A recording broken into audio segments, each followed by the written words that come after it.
प्रणाम दोस्तों। और बहुत सारे लोग इच्छुक थे कि आश्रम में आके ध्यान साधना करने के लिए।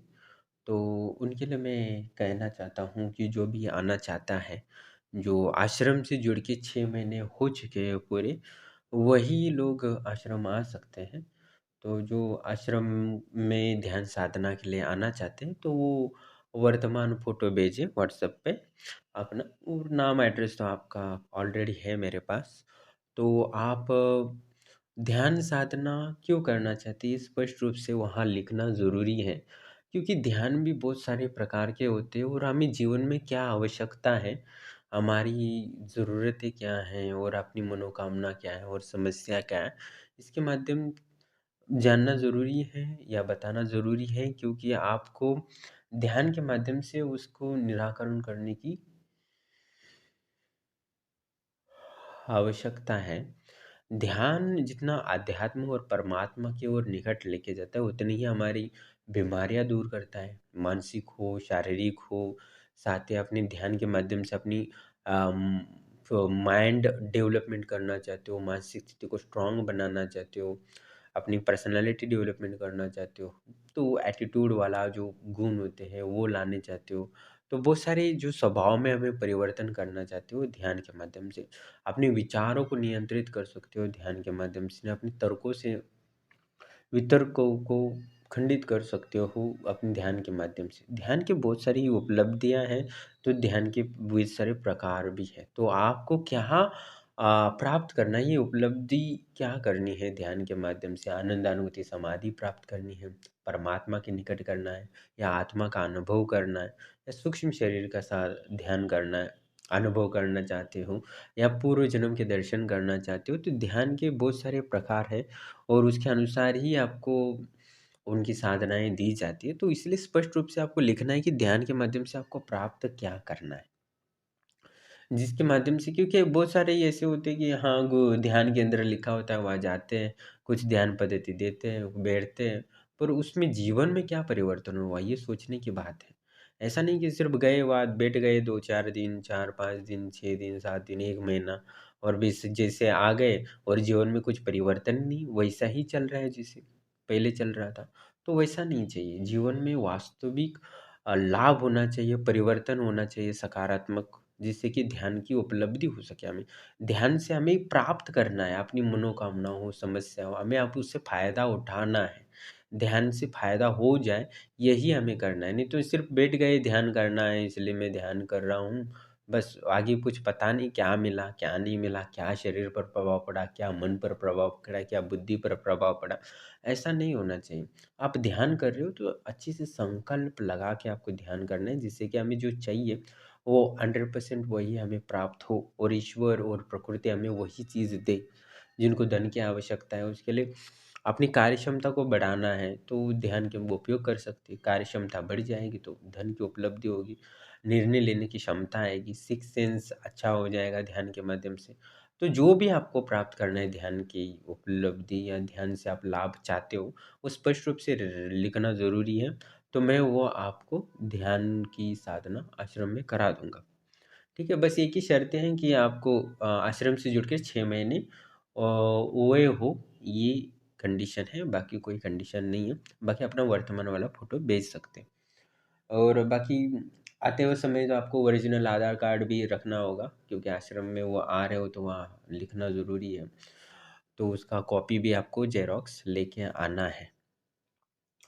और जो आश्रम में आते हो तो आपको शांत रहना है, मौन रहना है, किसी से किसी भी बात नहीं करना है। दूसरा साधक हो उससे अपनी नंबर एक्सचेंज, या किसी से उसके ध्यान के अनुभव, ये अनुभव वगैरह कुछ करना हो तो वो बिल्कुल ना आए, अपने आस-पास ही रहे, घर में ही रहकर ध्यान करे। बहुत सारे लोग अपने ये वो करते रहते, क्या हुआ, ये हुआ, वो बहुत सारे करते रहते, और जिससे कि हानिकारक होते हैं स्वयं के लिए। ऐसा हमारा कुछ बिगड़ता नहीं है, और कहने का तात्पर्य साधक अपना खुद ही पैर काट लेता है। बहुत सारे साधकों का स्वभाव ही ऐसा होता है, क्योंकि उनका बाद में विस्तार से बात करेंगे इस संबंध में। बाकी सेवा आपको, साथ आश्रम में आते हो तो सेवा आपको करनी पड़ेगी। जो भी आपको सेवा दी जाएगी वो करना पड़ेगा। और ध्यान और सेवा का एक अलग महत्व है। सेवा का एक अलग महत्व होता है। मैं एक कहानी सुनाकर बताऊँ, ये कहानी तो है नहीं, वो सच्ची घटना है। तेलंग स्वामी हैं जो उन्होंने 250 साल तक जीवित रहे हैं, कहा जाता है। और वो उम, सिद्ध योगी थे और उनको रामकृष्ण परमहंस ने उनको शिव की साक्षात शिव इनमें वास करते, ऐसा बोला था। तो उन्होंने एक भैरवी साधना की थी जिसके माध्यम से उनको एक सवाल का जवाब मिला जो उनकी माँ उनसे पूछी थी। तो कहने का तात्पर्य है कि परमहंस रामकृष्ण जी भी उनको शिव साक्षात शिव उनमें वास करते हैं, ऐसा संबोधित किया था। तो और 250 से ज़्यादा साल वो जीवित रहे, तो ये बड़ी उपलब्धि है आध्यात्मिक क्षेत्र में। और इतनी आध्यात्मिक ऊर्जा को उन्होंने एकत्रित किया था कि 250 साल को अपने शरीर को जीवित रखा। और मैंने आपको कई बार बोला है कि ध्यान साधना में इतनी क्षमता है कि आप बिना पानी के 1.5 महीने तक भी रह सकते हो। कि मेरे गुरुदेव ने मुझे कहा था कि एक जब मैं साधना कर रहा था ध्यान की, तो मुझे एक उपलब्धियाँ हुई थी। तो मुझे अचानक गुरुदेव बोले कि आज से तुम्हें पानी नहीं पीना है। तो मैंने ठीक है बोला और उस दिन से मैंने एक घूँट भी पानी नहीं पिया।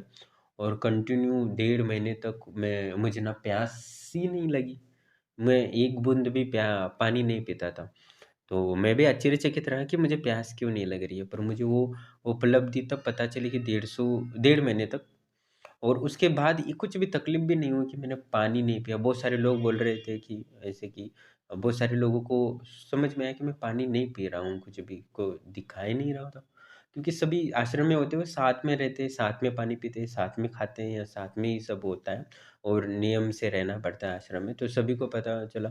तो इतने दिन से मैं पानी पीते हुए देख नहीं रहा हूँ, तो बहुत सारे लोग आश्चर्यचकित, वो बोले शरीर खराब हो जाएगा, ये हो जाएगा। पर बिल्कुल ऐसा कुछ नहीं होता। तो ध्यान के माध्यम से आप बड़ी-बड़ी भूख, प्यास और वासनाओं से मुक्त हो सकते हो, जो बड़ी उपलब्धि है। ध्यान के माध्यम से ही आप वासना से मुक्त हो सकते हो। तपस्या से, जप से या कोई तांत्रिक क्रिया से आप कोई वासना से मुक्ति नहीं हो सकती, या उसको भोग के भी आप वासना से मुक्त नहीं हो सकते। इसलिए ध्यान को परम उपलब्धि करोगे तभी आप वासना से मुक्त हो जाओगे और विकर्षण की सिद्धि मिलेगी। यानी एक होता है आकर्षण की सिद्धि और एक होता है विकर्षण की सिद्धि। विकर्षण की सिद्धि ये होती है कि आप किसी महिला या पुरुष के प्रति आकर्षित कभी भी नहीं हो जाओगे, या किसी वस्तु के प्रति मोहित नहीं हो जाओगे, या किसी व्यक्ति को सुंदरित सौंदर्य या ये देखकर भी आप मोहित नहीं होगे। वो विकर्षण की सिद्धि होती है। तो साधक को विकर्षण की सिद्धि करनी ज़रूरी होती है।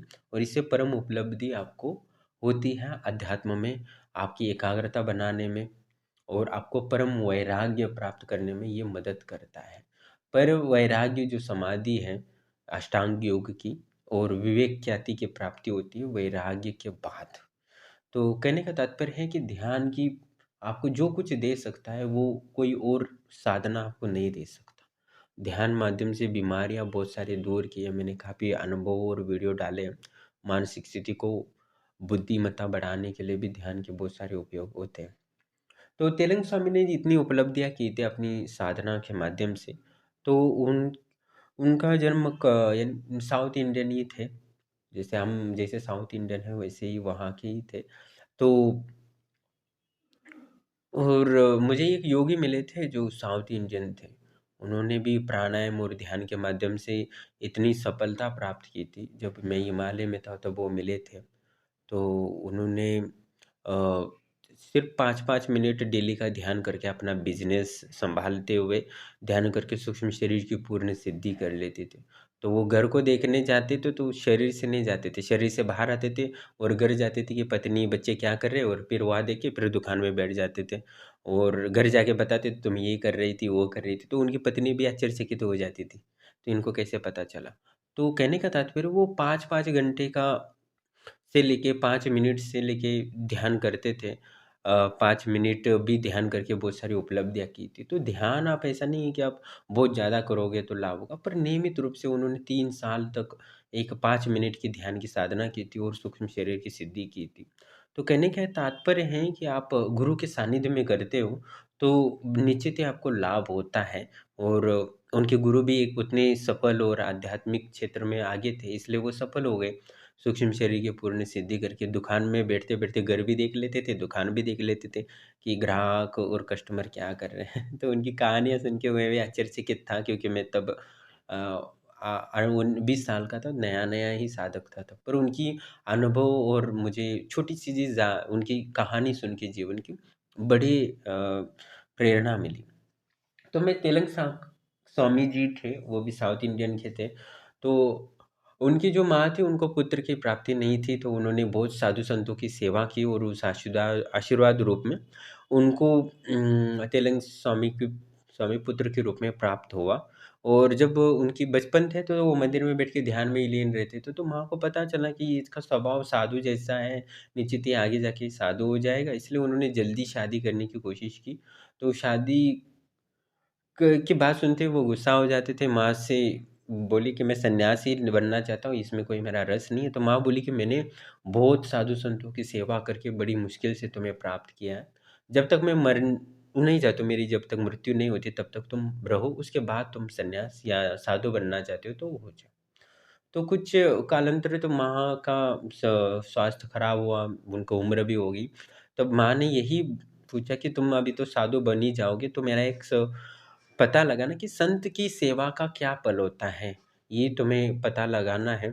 मैं ये जानना चाहती हूँ। मैं जब आप साधु बन जाओ तो इसका ज़रूर पता लगाना कि साधु संत की सेवा करते हो तो उसका फल क्या होता है। तो कुछ अनंतरात उनकी माँ की मृत्यु होने के पश्चात कि तेलंग स्वामी भी साधु बन गए और काशी के यहाँ उनका स्थान था और वही वो निवास करके साधना में रत रहे। तो वो तभी उनके माँ का सवाल था कि साधु संत की सेवा का फल क्या होता है? सेवा का फल क्या होता है? आध्यात्मिक क्षेत्र में उपलब्ध साधक की या साधिका की या साधु संत की सेवा करते हैं तो उसका फल क्या होता है?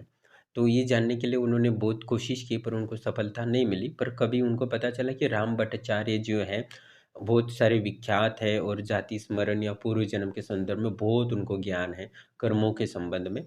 तो वो उनके बारे में पता चलते वो वहाँ चले गए उनके पास, राम भट्टाचार्य जी के पास। तो वो उन्होंने कहा कि ठीक है, तो क्या चाहते हो? तो उन्होंने बोला कि मेरी माँ का इच्छा थी कि मैं साधु संत की सेवा का फल क्या होता है, ये जानना चाहता हूँ। तो वो आप मुझे बता दीजिए। तो राम भट्टाचार्य ने कुछ बोला नहीं, उन्होंने बोला कि ठीक है, मैं एक साधना देता हूँ, क्योंकि मैं भी साधु संत की सेवा का फल का बखान या महत्व या उनके बारे में कितना होता है फल, वो मैं नहीं बता सकता। तुम ऐसा करो कि माँ नर्मदा के किनारे जाओ और वहाँ भैरवी साधना करो और तुम्हें वहाँ से वो भैरवी आपको बता देगी कि वो साधु संत की सेवा का फल क्या होता है। क्योंकि मैं इतना नहीं जान सकता कि कर्म का इसका फल क्या हो सकता है, वो उसका मैं विस्तार से तुम्हें कुछ भी समझा नहीं सकता और मैं कुछ बता भी दूँ तो समझ नहीं पाओगे। तो ठीक है बोले और वो माँ नर्मदा के किनारे गए और वहाँ उन्होंने तांत्रिक साधना की। उसके बाद वो 7 दिन तक वो निराहार रहे, बिना खाए-पिए, बिना नींद के वो उन्होंने 7 दिन तक माँ नर्मदा के किनारे सानिध्य में साधना की और उसके बाद भैरवी प्रकट हुई और एक पुरुष प्रकट हुआ, महापुरुष, शायद उनका भैरव होगा। तो तब उन्होंने पूछा कि क्या चाहते हो? तब तेलंग स्वामी ने कहा कि मुझे ये जानना है कि साधु संत की सेवा का फल क्या होता है? तो वो महापुरुष बोला कि मैं भी ये बताने में असक्षम हूँ कि इस साधु संत की सेवा का फल क्या होता है। तो तब भैरवी बोली कि ठीक है, हम तो बता नहीं सकते, पर तुम्हारी झोली में 3 गुटिका हैं। वो तुम यहाँ के जो राजा हैं, उनका पुत्र की प्राप्ति नहीं हो रही है। उनकी रानी को ये 3 गुटिका खिला दो, तो उनको पुत्र की प्राप्ति होगी और वो पुत्र जन्मते ही आपको बता देगा कि साधु संत की सेवा का फल क्या होगा।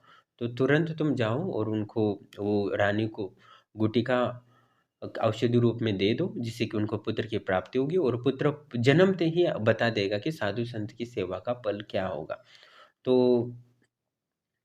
ठीक है, वो निश्चित किया कि राजा के पास जाने का। तो वहाँ से वो गुटिका लेके वो राजा की तरफ, यानी राज दरबार की तरफ निकले। पर रात कुछ समय उनको एक जगह रुकना पड़ा। तो वहाँ एक घास काटने वाला था जंगल में, वो व्यक्ति था। तो उन्होंने तेलंग स्वामी को देखकर बोला कि महाराज आप कहाँ से हो, क्या हो? तो उन्होंने वो उनकी सेवा की करने की इच्छा प्रकट की। तो तेलंग स्वामी भी बहुत थके थे क्योंकि 7 दिन तक निरंतर बैठे थे, कभी निराहार, तो बहुत थक गए थे। तो उन्होंने बोला कि उस गाल क्योंकि मेरे पैर बहुत दर्द हो रहे हैं बैठ के, मेरे पैर दबा देना। तो वो रात को और बहुत थके थे तो वैसे ही सो गए तेलंग स्वामी, और वो रात भर उनके पैर दबाता रहा। तो उन्होंने सेवक को बोला भी नहीं था कि 1 घंटा ही दबा दो, 2 घंटा, वो रात भर पैर दबाता रहा हूँ। तो सुबह तेलंग स्वामी जी उठे तो देखा तो जो सेवक था रास्ते में मिला था तो वो मर चुका था। तो वो, अरे रात भर इसने मेरी सेवा की और इसका मृत्यु हो गई। तो तेलंग स्वामी को बहुत बुरा लगा, तो उसका अंतिम संस्कार भी किया क्योंकि जंगल था, एरिया था, कोई पता भी नहीं था कहाँ से क्या है, तो ऐसे लाश को छोड़ के जा भी नहीं सकते। तो उन्होंने कुछ लोगों की सहायता से उनका अंतिम संस्कार भी कर दिया और आगे राजा की तरफ बढ़ गए। तो राजा के दरबार को जा रहे थे तो मंत्री से बात हुई, तो मंत्री ने उनको बताया कि मैं ये महारानी को जो गर्भ धारण में दिक्कत आ रही है उसमें मदद कर सकता हूँ, ये मेरे पास औषधि है जिससे कि लाभ हो सकता है। पर वो मंत्री ने राजा को बताया, राजा को विश्वास नहीं हुआ क्योंकि उन्होंने काफ़ी औषधियाँ और पहले ही रानी को खिलाए थे पर कभी कुछ लाभ नहीं हुआ था, तो राजा ने मना कर दिया। फिर तिलक स्वामी ने मंत्री से फिर कहा कि मैं जब तक महारानी को पुत्र की प्राप्ति नहीं होगी तब तक मैं यही रहूँगा, और साथ ही पुत्र, ये औषधि दोगे तो पुत्र जन्मते ही बात करने लगेगा। ये मंत्री को कहने लगा, तो मंत्री ने राजा को ऐसे ही बता दिया, तो राजा भी आश्चर्यचकित हो जाएगा। अच्छा, ये औषधि ऐसा होने से, खाने से पुत्र पहले दिन ही बात करने लगा। पर हाँ, बिल्कुल बोला। तो राजा ने तेलंग स्वामी को बुलाया तो उन्होंने कहा कि तेलंग स्वामी ने कि मैं जब तक पुत्र की प्राप्ति नहीं होगी तब तक मैं यही रहूँगा, और ये पुत्र आपका जन्मते ही मुझसे बात करेगा। मैं, मेरी शर्त यही है कि ये जब तक जिस दिन पुत्र की प्राप्ति होगी उसी समय नवजात बच्चे को मेरे पास लाना होगा, जिससे कि मैं उससे अपने सवाल का प्राप्त करूँ। ये मेरा स्वार्थ है और मैं इसीलिए आपके पास आया हूँ। तो राजा भी खुशित हुआ, महारानी भी खुश होगी कि ऐसा हो सकता है कि नवजात बच्चा होते ही वो बात करने लगेगा, तो ये तो बड़ी उपलब्धि है। तो ऐसा कह के वो भी बहुत खुशी हुई और उन्होंने औषधि ग्रहण की, और 10 महीने के बाद राजा को पुत्र की प्राप्ति हुई।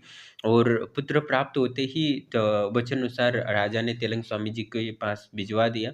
और तो तेलंग स्वामी के पास नवजात आते ही वो नवजात बच्चा ध्यान ज्ञान मुद्रा में बैठ गया और बोला कि प्रणाम स्वामी जी, मुझे पहचान, मैं वही व्यक्ति हूँ जो जंगल में आपको सेवा की थी एक रात का। तो उतने कुछ घंटों की सेवा के बदले में मुझे राज पद की प्राप्ति हुई, यानी राजपुत्र बनने का सौभाग्य मिला है, यानी राज्य योग बन गया है आपकी सेवा से। तो आपको समझ में आया होगा कि संत और की सेवा करने से क्या फल मिलता है। जैसे कि मेरे काफ़ी कर्म कट गए, जितने दुःख थे, दरिद्र थी, वो क्षण में मेरे कट गए आपकी सेवा मात्र से। तो साधु संत का फल इससे बढ़कर और क्या उदाहरण हो सकता है, कि वो साथ ही मैं ऐसा नवजात हूँ कि जन्मते बातचीत करने लगा हूँ, इतनी क्षमता भी आ गई है, राजपद भी मिला है, तो इतना बड़ा सौभाग्य सिर्फ़ संत की सेवा से प्राप्त हो सकता है, इससे बड़ा फल और क्या मिल सकता है? और आपका सवाल का जवाब बस यही है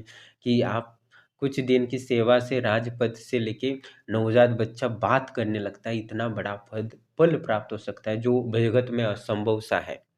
तो साधु संत की सेवा का फल का अनुमान लगाना बहुत ही ये है, मुश्किल है, और उसका समझना बहुत ही कठिन है। और गौतम बुद्ध भी एक बार जब धनहीन हुए थे तो उन्होंने भी लिखा है एक बार कि उन्होंने भी साधु संतों की सेवा की थी तो उनको धन का लाभ हुआ था। गौतम बुद्ध ने भी एक कहानी में बताया है, वो कहानी भी मैं आपको कभी कभी बता दूंगा। तो वो कहने का तात्पर्य है कि आप जितनी सेवा करते हो तो उतना आपके जीवन में परिवर्तन होता है। मैंने आपको पिछली बार भी एक कहानी बताई थी, यानी एक विस्तार से प्रकृति का नियम बताया था कि हाँ, जैसे एक इंद्रिय जीव होता है वो दो इंद्रिय की सेवा करता है और दो इंद्रिय बन जाता है। त्रि की सेवा दो इंद्रिय जीव वाले करते हैं, जैसे कि घास, पेड़ पौधे, ये एक इंद्रिय होते हैं। उसके ऊपर बैक्टीरिया वायरस होते हैं वो द्विइंद्रिय होते हैं, कीड़े मकोड़े 3 इंद्रिय होते हैं, बड़े पशु पक्षी 4 इंद्रिय होते हैं, मनुष्य होता है पंच इंद्रिय वाला, और छठी इंद्रिय वाले होते हैं वे देवी देवता। और उसके बाद तो जैसे-जैसे सेवा करता है वैसे-वैसे वो पद बनता है। जैसे कि घास वगैरह कीड़े-मकोड़े की सेवा करते हैं तो वो भी द्विइंद्रिय इंद्रिय की सेवा करके एक इंद्रिय 2 इंद्रिय बन जाता है। 2 इंद्रिय 3 इंद्रियों की सेवा करके 3 इंद्रिय बन जाता है, और त्रि-इंद्रिय 4 इंद्रियों वालों की प्राणियों की सेवा करके 4 इंद्रिय बन जाता है।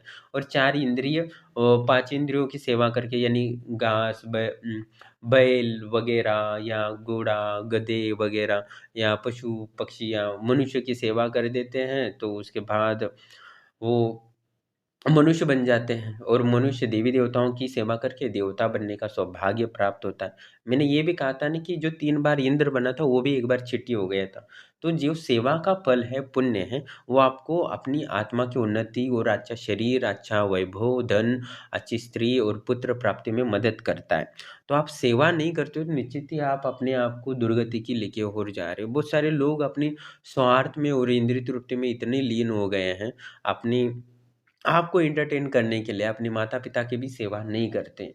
तो निश्चित ही ये मनुष्य तत्व को भी वो से भी खो देंगे और एक पशु वृत्ति में आएँगे, और पशु के समय भी आपको सेवा करनी होगी हर प्राणी की। जैसे हिरन वाघ की सेवा करती है, उसकी क्षुधा मिटाती है तो उसको पुण्य मिलता है।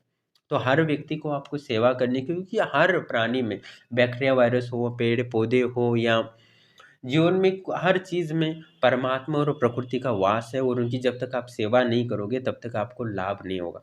मंदिर में क्या होता है? मंदिर में नित्य उनकी फूल और जल स्नान कराया जाता है देवी का, मूर्ति का, उनको भोग लगाया जाता है, उनकी पूजा की जाती है, आरती करते हैं, उनको सम्मान देते हैं मूर्ति को। वैसे हम हर व्यक्ति को भगवान और परमात्मा का अंश समझ में, क्योंकि हर व्यक्ति में परमात्मा का और प्रकृति का अंश है।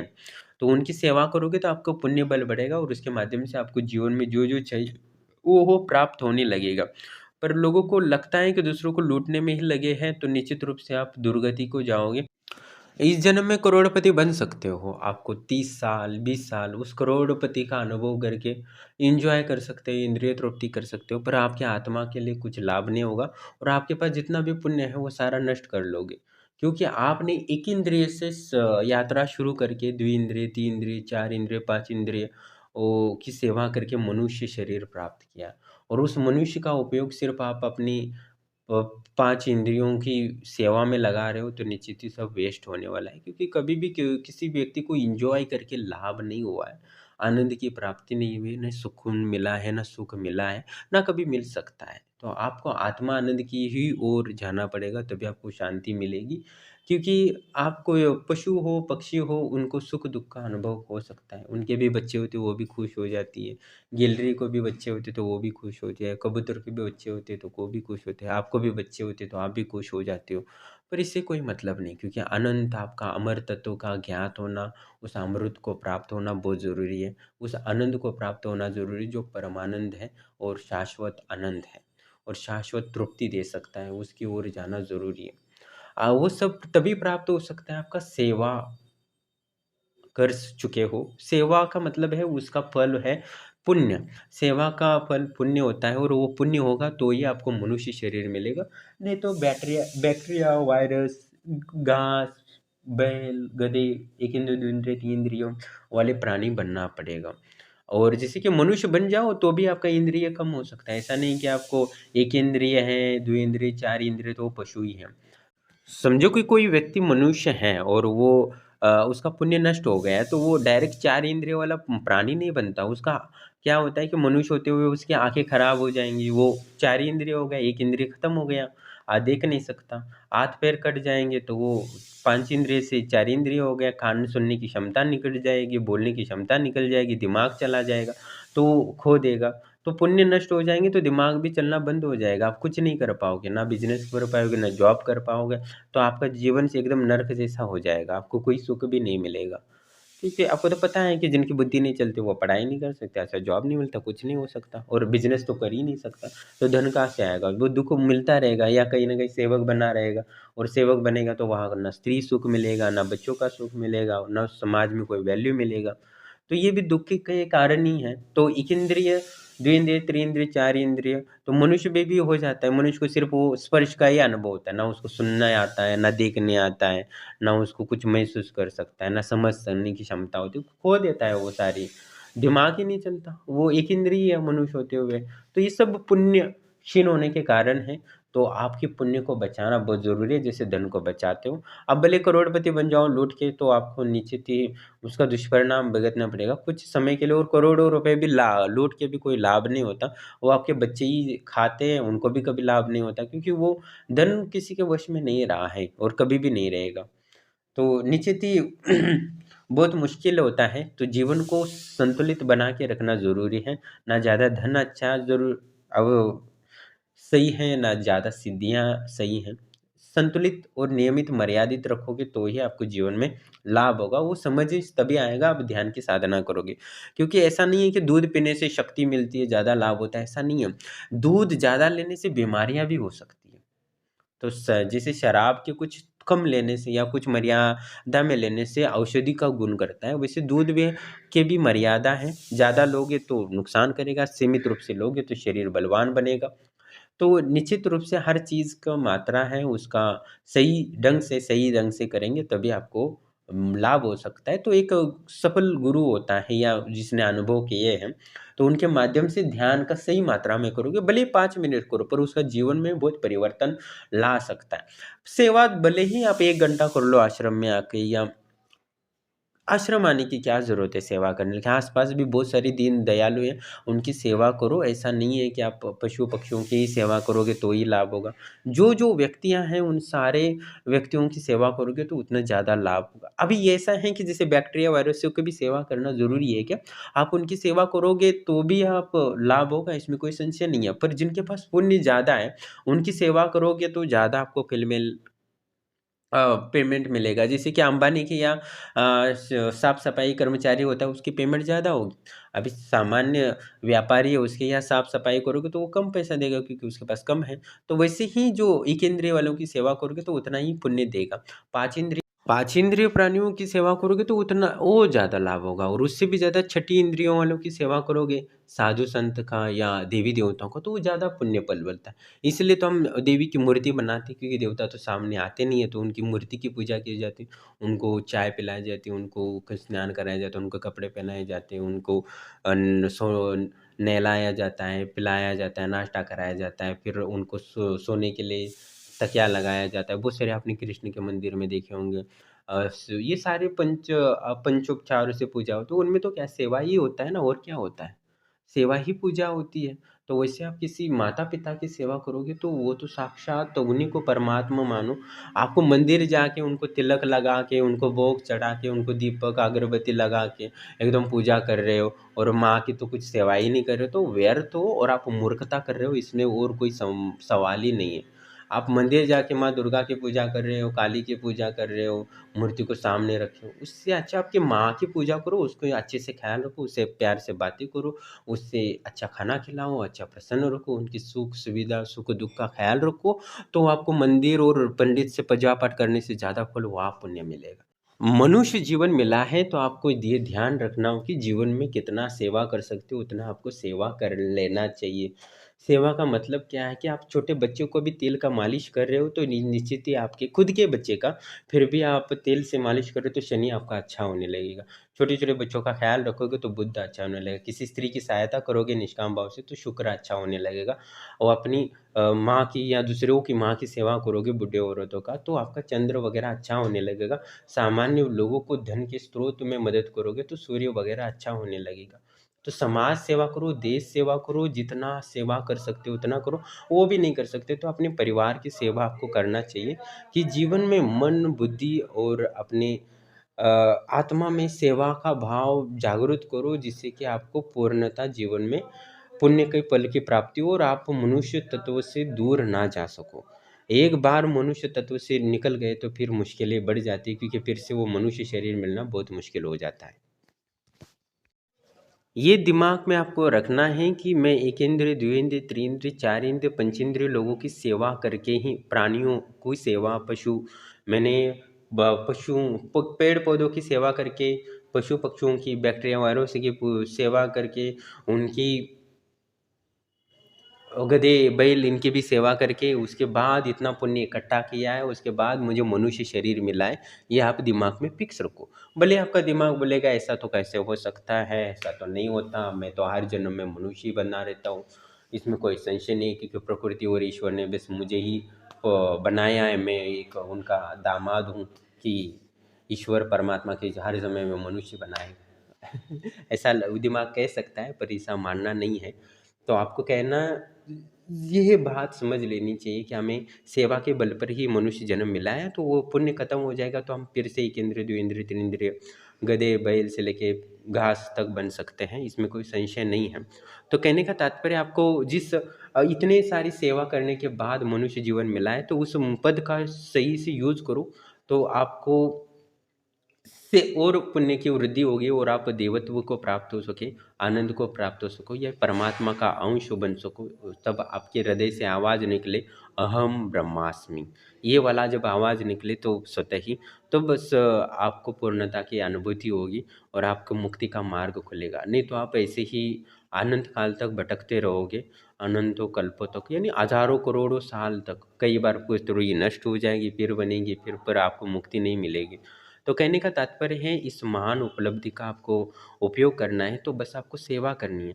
आप समझो कि एक बड़ा पद भी प्राप्त करते हो, किसी अधिकारी बनते हो, तो आप उस पद का दुरुपयोग मत करना कभी। आप कोई सरकारी अधिकारी बनते हो तो उसका उपयोग करके समाज की भलाई के लिए यूज़ करो, तो आपका पुण्य बढ़ेगा, अगले जन्म में आप बड़े प्रधानमंत्री बन सकते हो। और उस पद का आप दुरुपयोग कर रहे हो तो निश्चित रूप से आपको जो इतनी बड़ी अमाउंट की राशि मिलती है सरकार से, वो तो अगले जन्म में गंवा दोगे, और उस जो अपने लालच के चक्कर में रिश्वत ली है, वो सारा चुकाना पड़ेगा, और आनंद तो 4, 5, 10 जन्म उसी में रिश्वत चुकाने में ही चला जाएगा। तो आपको लगेगा कि हाँ, मैं अभी इतना रिश्वत ले रहा हूँ और कोई कुछ कर भी नहीं सकता, क्योंकि मेरी साइन के बगैर या मेरी अप्रूवल बिना कुछ हो ही नहीं सकता आगे बढ़ के।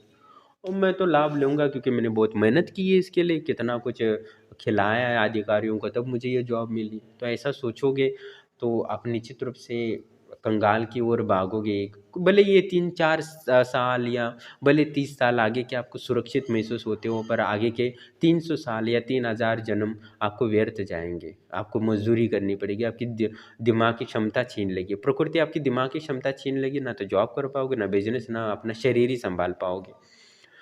तो बहुत सारे दुखों का कारण बनता है हम छोटे से सुख की प्राप्ति के लिए, और उसका सुख तो मिलता नहीं है, ना कोई सुखी रहा है, ना आगे कोई सुखी रह सकता है इस पृथ्वी तल पे या हो। तो वही सुखी रहता है जो आत्मा में स्थित है और आत्मानंद को प्राप्त हुआ है। तो मैं कहने का तात्पर्य है कि आप आश्रम में जाकर सेवा करते हो तो उसको ज़्यादा फल मिलता है, क्योंकि आप सेवा करके ही इस मनुष्य शरीर को प्राप्त कर चुके हो। क्योंकि कोई पशु पक्षी या प्राणी या कोई गधा बैल साधना पूजा करके आगे नहीं बढ़ा है। साधना का मतलब यही होता है, सेवा ही होता है। सेवा पूजा पाठ में क्या होता है, आप ही भोग चढ़ाते हो, उनको नहलाते हो मूर्ति को, उनको हार पहनाते हो, उनको कपड़े पहनाते हो, ये सेवा ही है। तो वो सेवा आप मनुष्य की करो, मनुष्य की नहीं तो प्राणी की करो, पशु पक्षियों की करो। हाँ, देवी देवता की करते हो तो ज़्यादा फल मिलता है, इसमें संशय नहीं है। आप मंदिर में जा रहे हो तो निश्चित ही फल मिलता है। क्या पता कि समझो कि आप मंदिर में 5-10 मिनट करने से फल जो मिलता है, वही अपनी माँ बाप को 2-4 मिनट में पर सेवा करोगे तो और ज़्यादा फल मिले, ऐसा भी हो जाता है कभी कभी। तो बातें तो बहुत सारी हैं, तो कहने में क्या अर्थ है।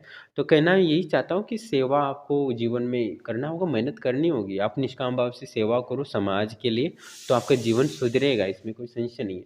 मैंने स्पष्ट रूप से सब मनुष्य जीवन प्राप्त करके भी आप समाज के लिए सेवा नहीं कर रहे हो, या धर्म की सेवा नहीं कर रहे हो, या कुछ व्यक्तियों की सेवा नहीं कर रहे हो, सिर्फ अपनी इंद्रियों की तृप्ति में लगे रहे हो, तो आपको जीवन व्यर्थ महसूस होगा अंतिम समय में। और जब मृत्यु होने के बाद आपके शरीर से बाहर निकलोगे, तब पता चलेगा कि मैंने कितनी मूर्खता की, जो इंद्रिय मेरे नहीं थे उनकी मैं सेवा करने लगा। तो आपको पश्चाताप होगा। उस पश्चाताप से बचने के लिए, समाज के लिए, देश के लिए, और कुछ लोग तो इनकम टैक्स भी नहीं भरते, जो ईमानदारी से भरना चाहिए, उतना सारा जो पुण्य का मौका है वो भी नहीं भरते, उसमें भी झूठ करते हैं।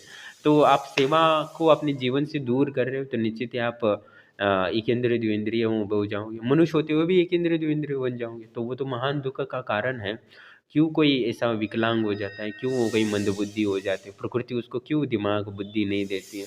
देखो प्रकृति चाहे ना आपको दिमाग दे देगी और एक ही दिन में करोड़पति बना सकती है, ऐसा उस चाहे तो ईश्वर चाहे तो एक ही दिन में करोड़पति बना देगी, इतना दिमाग दे सकती है। तो मैंने कई बार बोला है आपको, मैंने तो उदाहरण भी दिए हैं कि ईश्वर देवी देवताओं की कृपा हो तो शेयर मार्केट में 5 मिनट में अब 10-12 हज़ार करोड़, पर कब मिलेगा, जब आप पुण्य करोगे सेवा करोगे तो होगा।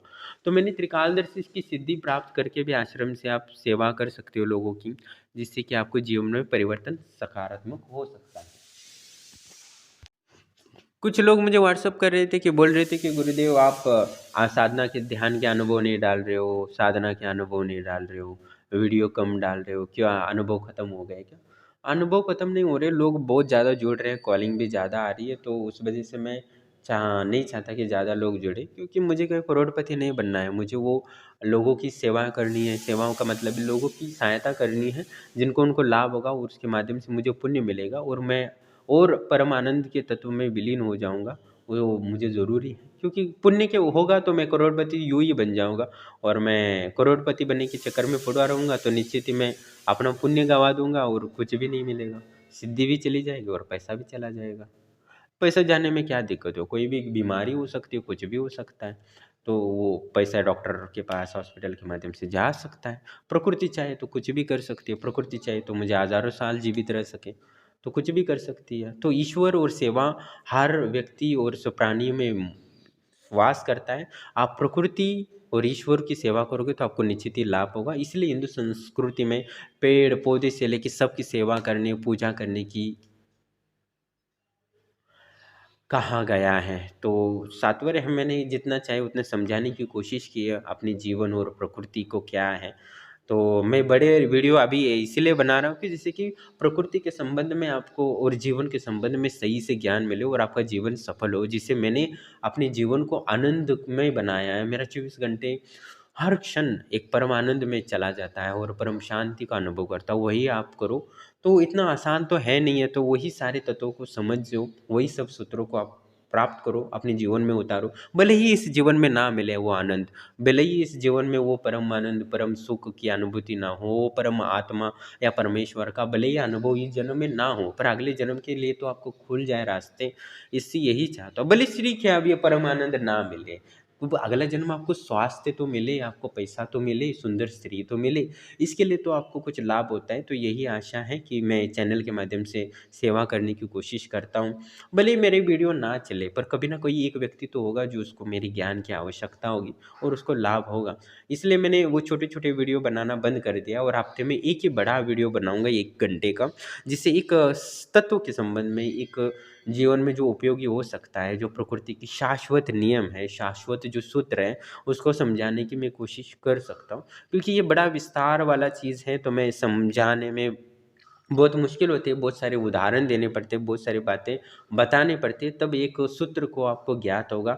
ज्ञात होने से कुछ नहीं होगा, उस आत्मा में उतारना पड़ेगा, जीवन में उतारना पड़ेगा, तो ये ज़रूरी है। तो इसके लिए आपको जीवन में उतारने के लिए बहुत संघर्ष करना पड़ता है। भले ही सबको पता है कि सच बोलना चाहिए, झूठ नहीं बोलना चाहिए, पर क्यों सच बोलना चाहिए, कुछ तो लाभ होना चाहिए ना। तो झूठ बोल के बहुत ज़्यादा लाभ दिख रहा है तो वही जाएंगे।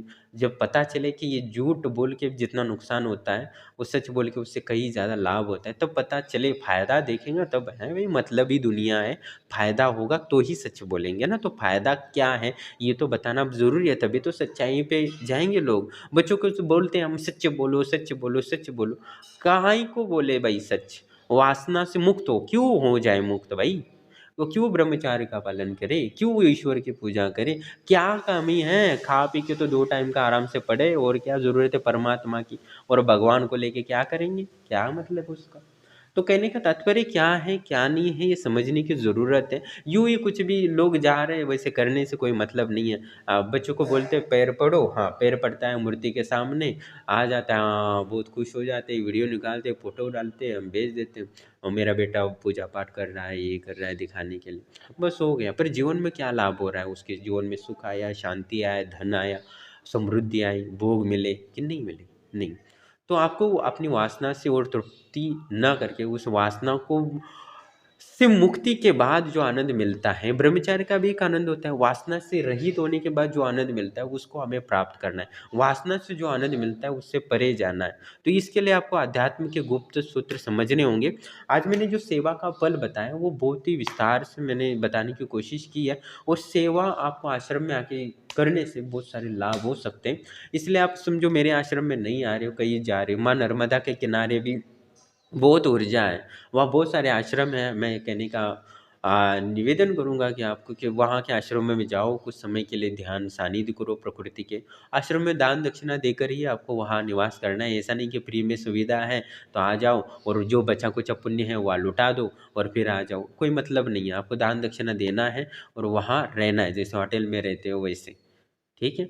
और वहाँ प्रकृति के सानिध्य में माँ नर्मदा के किनारे, भले ही कुछ गुरु नहीं है, कुछ नहीं है, साधना करो तो क्या करो, जाओ वहाँ बैठ जाओ और ओम नमः शिवाय जप करो। वही माँ नर्मदा को प्रार्थना करिए, माँ नर्मदा मुझे दुख से मुक्ति दिला दो, ये माँ नर्मदा मेरे परम मार्ग के रास्ते खोल दो, ऐसा बोल दो, धन के मार्ग खोल दो। जो बोलते हो बस बैठ जाओ, ओम नमः शिवाय जप करो। क्या पता कोई ना कोई साधु संत आ ही जाएगा आपको मार्गदर्शन के लिए। प्रकृति चाहे, ईश्वर चाहे, एक दिन में आपको परमानंद दिला सकता है, एक क्षण में हो सकता है आनंद की प्राप्ति। ऐसा नहीं कि करोड़ों जन्म लगते, विस्तार ये करना पड़ेगा, एक क्षण में हो सकता है। जो मैंने बहुत मेहनत के बाद मिला है तो मैं सामने है, तो वो एक क्षण में किसी को हो सकता है उपलब्धि, और एक क्षण में करोड़पति भी बन सकता है। जो ईश्वर चाहे वो, या पर प्रकृति चाहे तो कुछ भी हो सकता है। तो प्रकृति और ईश्वर की सेवा करो तो निश्चित ही वो देगा आपको। प्रकृति और ईश्वर कोई भी सुख फ्री में नहीं देने वाला, नहीं देने वाला, नहीं देने वाला यार, बिल्कुल भी नहीं देगा। कोई कोई साधु संत फ्री में कुछ भी नहीं देगा आपको, उसकी सेवा करनी पड़ेगी, उसके बदले में आए आपको कुछ ना कुछ वो ऊर्जा प्रदान करेंगे। और जैसे ही आप गुरु या कोई साधु संत की या किसी व्यक्ति की आप सेवा करते हो तो उसके अंदर से जो परम आनंद की अनु ऊर्जा है वो आपके शरीर में विलीन होने लगता है। आप जिस माता पिता की सेवा करोगे या किसी रोगी की सेवा करोगे या किसी की सहायता करोगे तो उसके शरीर में स्थित जो ऊर्जा है ना, स्वतः ही आपके शरीर में आने लगती है, उसी क्षण आएगी। इसमें क्या ये तो यूपीआई और अपना बैंक की सिस्टम से भी तेज वाला सिस्टम है। आपका क्रेडिट आ जाएगा, भले मैसेज आपको दिखेगा नहीं, पर आपकी आत्मा में वो, आपके मन में शांति का अनुभव करें तो समझ लेना कि क्रेडिट हो गया। तो कहने का तात्पर्य आपके जीवन को सेवा भाव में उतरो, जीवन सेवा के लिए समर्पित करो। भले ग्रस्त जीवन में हो तो समाज के लिए सेवा करो, आसपास की सफाई करो। संत गाड़गे महाराज तो पता थे ना आपको, वो जाते थे जिस गांव में तो पहले झाड़ू उठाते थे और साफ सफाई करने लग जाते पूरा गांव। तो उन्होंने समझ लिया था ये सेवा भाव के तत्व को अपने जीवन में उतारा और जीवन भर उन्हें साफ सफाई के लिए संत गाड़गे महाराज। तो महाराष्ट्र में तो संत गाड़गे महाराज की सरकारी योजनाएं चलती है साफ सफाई की। तो कहने का तात्पर्य ये है कि आप सेवा में उतरो। उन्होंने सेवा का फल समझा, सेवा क्या है, सेवा क्यों जरूरी है, उनको अपनी आत्मा में समझ में आया, प्रकृति ने उनको आदेश दिया, उस सूत्र को समझे। तो सेवा को आपके जीवन में उतारना जरूरी है। आप आज से जीवन में उतारो, आपकी मर्जी है। मेरा कार्य तो आपको बताना, क्योंकि मैंने उस परम आनंद को अनुभव किया है और उसमें से एक सूत्र है कि सेवा करना ही पड़ेगा आपको। आपको सेवा करनी है, बैक्टीरिया वायरस हो या पेड़ पौधे हो, उनको जल डाल दो, उनकी जितनी हरी भरी कर सकते हो प्रकृति उतनी हरी भरी करने की कोशिश करो। आपको लगता है कि हरी भरी करने से ये सामाजिक लाभ है, नहीं, ये आपके आत्म कल्याण का मार्ग है। अब 1000 आप पीपल के वृक्ष लगा दे तो आपको ब्रह्म पद की प्राप्ति होती है, ऐसा नहीं है। क्योंकि जो जड़ तत्वों में आत्माएं हैं वो वृक्ष बन सकती है, और वृक्ष बनेंगे तो वहाँ से उनकी मुक्ति के मार्ग खुलेंगे। कहने का तात्पर्य, आपको खेती कर रहे हो तो आप सिर्फ दूसरों को अन्नदान नहीं कर रहे हो, उसके माध्यम से कई जीव है जो मिट्टी में दबे हैं, जो आप भी कभी मिट्टी में पड़े थे निर्जित, ना आपके पास एक इंद्रिय क्या, जीरो इंद्रिय तो कुछ भी नहीं था, आपको इंद्रियां ही नहीं थी, समझ ही नहीं थी। तो कहने का तात्पर्य है जितना पुण्य होगा उतनी इंद्रियां मिलेंगी आपको। वो कुछ लोग मुझे कॉल करते हैं, गुरुदेव मुझे त्रिकालदर्शी बना दो, मेरा थर्ड आई ओपन कर दो, सिक्स सेंस जागृत कर दो। तभी होगा जब तुम्हारे पास पुण्य होगा, यूं ही नहीं होगा। तो उस पुण्य को प्राप्त करना होगा, इसलिए देवी देवताओं की सेवा करो साधना के माध्यम से। तो साधना नहीं कर सकते हो तो समाज की सेवा करो, तो भी तुम्हें लाभ होगा। तो वो जो लोग सत्य बोलता है हमेशा और सत्य आचरण करता है ना, उसको वाक सिद्धि स्वतः ही मिलती है। वो जो भी बोलेगा वो होगा ही होगा, इसमें कोई संशय नहीं है। वाक सिद्धि प्राप्त करना तो आपको सत्य बोलना होगा। भले ही कुछ लोग मुझे वाक सिद्धि चाहिए गुरुदेव, मुझे त्रिकालदर्शी बनना है, और कभी भी सत्य बोलते ही नहीं, हमेशा झूठ ही बोलते हैं और गुरुदेव से ही झूठ बोल देते हैं। और उनको चाहते हैं कि वो त्रिकालदर्शी बने, सत्य के मार्ग बोले, जो बोले वो सही हो जाए, उनको जो भी दिखे वो सत्य दिखे। ऐसा हो नहीं सकता। आपको अपने त्याग, अपने जीवन को बहुत संघर्ष में बनाना पड़ता है। आपको अपने जीवन को सेवा भाव में उतारो, तभी आपको जीवन देखो, आप दो चीज़ होगे, वो करने की कोशिश करोगे और सेवा से दूर रहोगे, समाज में भले रह रहे हो, ग्रस्त में जीवन रह रहे हो, तो हमें क्या ज़रूरत है, हमें क्या पड़ी है किसी की सेवा करने की। हम तो अभी धन इतना अकाउंट में पड़ा है, तो हमें सेवा करने की ज़रूरत नहीं है। पर आपको एक जन्म या अगले जन्म में आपको जक मार के वही सेवा करनी है, फिर मजदूर बन जाओगे। प्रकृति आपकी बुद्धि को इतना कम कर देगी कि आप पढ़ाई नहीं कर पाओगे, बिजनेस नहीं कर पाओगे, और मजबूरन तुम्हें मजदूरी करनी पड़ेगी, 12-12 घंटे लेबर खनन में जाना पड़ेगा, मिल में जाना पड़ेगा। जो जो कुछ लोग हैं, मैं देखता हूँ कभी कभी कि कारखाने में 12-12 घंटे काम करते हैं, 12 कैसी ज़िंदगी जीते हैं।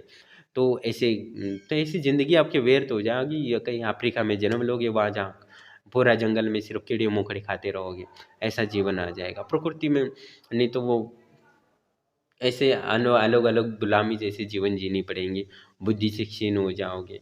तो कहने का तात्पर्य है कि जीवन को अपने स्वार्थ में बनाओगे तो निश्चित ही फंस जाओगे, और बाद में पश्चाताप होगा मृत्यु के पास, जब शरीर से बाहर आओगे, या बुढ़े के समय जब मरोगे तब भी पश्चाताप आएगा। तो इसीलिए मैं अभी कह रहा हूँ कि जितना हो सके लोगों की सेवा करो। भले तुम्हारा धन चला जाएगा, धन कम हो जाएगा, तुम्हें दिखेगा कि तुम्हारा धन कम हो रहा है सेवा करने से, तुम्हारा समय नष्ट हो रहा है, तुम्हें महसूस होगा कि मैं यही समय बिजनेस में लगा देता, ये हो जाता, मैं इतना संपत्ति होता। पर वो छोड़ दो, ज़्यादा किसी से काम नहीं है। ज़्यादा दूध पियोगे तो भी बीमारियाँ ही होंगी, ज़्यादा पैसा कमाओगे तो भी बीमारियाँ ही होंगी। कुछ लोग मुझे बहुत कॉल करते हैं, जो जिनके पास पैसा पड़ा है, उनको टेंशन हो रही है, मैं पैसे कैसे संभालूं। पैसा संभाला नहीं जा रहा उनको, पैसे दुख दे रहा है उनको, चुभ रही है पैसा उनको। वो बोलते कहाँ इन्वेस्टमेंट करूँ, क्या करूँ, जहाँ भी इन्वेस्टमेंट करता हूँ वहाँ लॉस हो जाता है, और रखूँ तो भी कम हो जाता है, कि इन्फ्लेशन हो जाता है, क्योंकि महंगाई 15% बढ़ रही है, उनको भी चिंता चल रही है, नहीं तो कुछ साल बाद ये पैसा जीरो ही हो जाएगा। तो इन्वेस्टमेंट करना, इन्वेस्टमेंट कर तो लॉस हो रहा है। तो सभी दुखी हैं, जो पैसे वाले हैं वो भी दुखी हैं, और जो पैसा नहीं है वो दुखी है। तो हमें मध्य में रहना है, और प्रकृति के और ईश्वर का आनंद लेना है, आध्यात्मिक भौतिक इसको संतुलन बनाना है। तो आपको ध्यान साधना करनी होगी, और प्रकृति के जो सूत्र हैं उसको समझना होगा, और तभी आप जीवन में सुखी और संपन्न बीत पाओगे। तो इस जन्म में आप बोलोगे कि सूत्र से क्या करना, मुझे जरूरत नहीं, मेरे पास अभी जॉब है, बिजनेस है। पर ये शाश्वत सूत्र है जो इस जन्म में नहीं, अगले को जन्म में आपको लाभ देंगे, और ये नहीं समझोगे तो कभी भी सुखी नहीं रहोगे। ठीक है। कहने का तात्पर्य है कि आपको सेवा करनी पड़ेगी, सेवा नहीं करोगे, इस भले ही आप सेवा करके आपने जो पुण्य भोग रहे हो, आप बड़ा पद मिला है, बड़ा बिजनेस मिला है, जिस बुद्धि प्राप्त हुई है उस वजह से बड़ा बिजनेस संपन्न कर पाए हो, खड़ा कर लाया हो, तो अपनी वो अपनी सेवा के बल पर ही तुम्हें मिला है। धन मिला है तो वो सेवा की, कोई पत्नी सुंदर तुम्हें मिली है तो वो भी तुमने कहीं उस सुंदर स्त्री को प्राप्त करने के लिए कई बार सेवा की है। सुंदर शरीर तुम्हें मिला है तो उसके लिए भी तुमने एक एक रोम रोम की सेवा की। तुम्हारे एक एक रोम में एक एक आत्मा है, वो कभी भी मनुष्य बन सकती है, और तुम भी कई बार रोम किसी आदमी के सेल्स बने होंगे, उसके न्यूक्लियस में तुम उसकी क्रिया करते रहोगे, यानी एक मांस का पिंड बन के रहे होंगे। तो कहने का तात्पर्य है कि सेवा आपको करनी पड़ेगी, और हर जीव सेवा करके ही सुखी रहा है, यानी पुण्य मिला है, और उसके बाद ही उसको भोग मिला है। तो प्रथम भोग प्राप्त हो ऐसा हो ही नहीं सकता। एक एक क्षण, एक एक चीज़ आपको जो आनंद दे रही है वो आपके सेवा करने से ही मिला है। तो आपने कहने का तात्पर्य सार है कि आपने जीवन को सेवा के लिए दो, भले 1% दे दो। मैं लोगों को बोलता हूँ सर 1% आश्रम को दान करो, अपने जीवन का, जो आश्रम से जुड़े हैं उनको, जिससे कि पुण्य मिले, जिससे कि आपको लाभ हो। तो 10% तो मैंने बोला नहीं है, तो वो इतना ही। आप 1% आश्रम को मैं नहीं देना चाहता, क्योंकि मुझे पैसा बहुत लालच है, ठीक है कोई बात नहीं। पर 1% एक समय अपने शरीर के माध्यम से सेवा करो, क्योंकि तुम पैसे दोगे तो वो भी पैसा कहाँ से आए, शरीर की मेहनत से ही आया ना। तो शरीर की सेवा दे, शरीर की सेवा करो, उसमें तो धन नहीं लगेगा। आसपास लोगों की सेवा करो, या तो चलो ठीक है रोड में कचरा पड़ा है वो तो साफ करो, कोई ना कोई उससे भले बोला कि वो तो सरकार का काम है, ये क्या है, मुझे क्या ज़रूरत है, लोग क्या बोलेंगे, मेरी वैल्यू घट जाएगी। पर नहीं, आपको वो लाभ होगा। भले कचरा कचरा हटा दो, वो क्या है, वो आध्यात्म से क्या लेना था, पर आध्यात्म से लेना देना है, क्योंकि वो सेवा से है, और तुमने सेवा से ही मनुष्य जीवन मिला है। सेवा नहीं करते तो कभी तुम्हें मनुष्य जन्म ही नहीं मिलता। तो कहने, और जो मनुष्य जीवन में जो बड़ा पद मिला है वो भी सेवा करने से मिला है। तुमने हर व्यक्ति की सेवा की है, तो मैं वो याद दिला रहा हूँ जिसके तुम्हें सफलता मिली है, और उसी के रास्ते आगे जलाना है। तो एक गुरु का कार्य होता है एक सही मार्गदर्शन देना, और मेरा कार्य है वो मैं कर रहा हूँ। और 1 घंटा हो रहा है मेरे भाषण का। तो मैं हफ्ते में एक ही वीडियो डालूँगा जो 1 घंटे का होगा, और उसमें प्रकृति और आत्मा संबंधित और जीवन के जो लाभ दे सकती है, जो मुझे लगता है वो बताऊँगा। जो उनको लगे तो वो बोल सकता है सही है, जिनको लगता है गलत वो कमेंट करके बता सकते हैं। इस सूत्र से मुझे शंका है और इसमें मैं मान्यता नहीं रखता, या इसको मुझे समझ नहीं आया, या आपका जो है उसके मैं विरोध में हूँ, ये भी कह सकते हो। क्योंकि सेवा से आपका जीवन, आत्मा, आनंद की प्राप्ति हो सकती है। ऐसा नहीं कि सिर्फ आप ध्यान करोगे तो ये आपको आनंद की प्राप्ति होगी, नहीं। आप ध्यान भले ही कितना करो, 16 घंटे करो, 18 घंटे, पर आपको सिद्धि नहीं मिलेगी, क्योंकि आपके पास पुण्य होगा तो ही सेवा का फल होगा, तो ही होगा। क्योंकि आप जिस लोगों को प्रभावित करना चाहते हो, पहले उन लोगों से आपको प्रभावित होना ज़रूरी है, उनकी सेवा करनी ज़रूरी है भाई।